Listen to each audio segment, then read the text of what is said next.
আজ আমি ঢাকা থেকে ভোলার উদ্দেশ্যে লঞ্চে করে বাসায় ফিরছি। মাঝ নদীতে যখন সূর্যের আলো পানির উপর ঝলমল করছিল, ঠিক তখনই দেখি লঞ্চের পিছনে উড়ে আসছে অনেকগুলো অতিথি পাখি। তাদের ডানার জাপটায় নদীর বাতাস যেন হয়ে উঠেছে আরও জীবন্ত। এ এক অপার্থিব দৃশ্য, মানুষ আর প্রকৃতির মাঝে এক অপূর্ব মিলন। পাখিগুলো যেন আমাদের সঙ্গী হয়ে ফিরে চলেছে গ্রামের পথে। এই সৌন্দর্যকে আমি ধরে রাখলাম ক্যামেরায় তোমাদের সাথে ভাগাভাগি করার জন্য।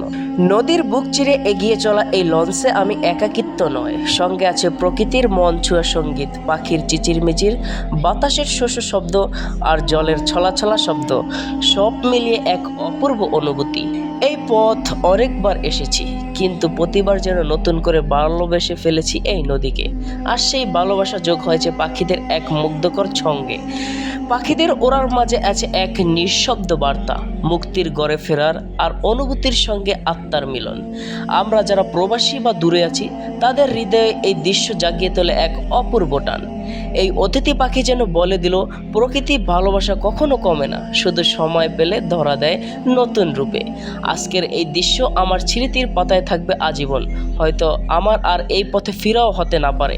এই অতিথি পাখিগুলো শুধু উড়ে যাচ্ছে না, মনে হচ্ছে তারা যেন আমাদের গল্প শুনে ফিরছে। প্রকৃতি কতটা শান্তিময় হতে পারে তা যেন এই নদীর আকাশ একসাথে জানিয়ে দিচ্ছে। প্রতিদিনের ব্যস্ততা থেকে দূরে এই কিছুক্ষণ প্রকৃতির কোলে কাটানো যেন আত্মার প্রশান্তি। পাখির পাখায়, বাতাসে আর নদীর জলে মিশে আছে এক অদ্ভুত মায়া।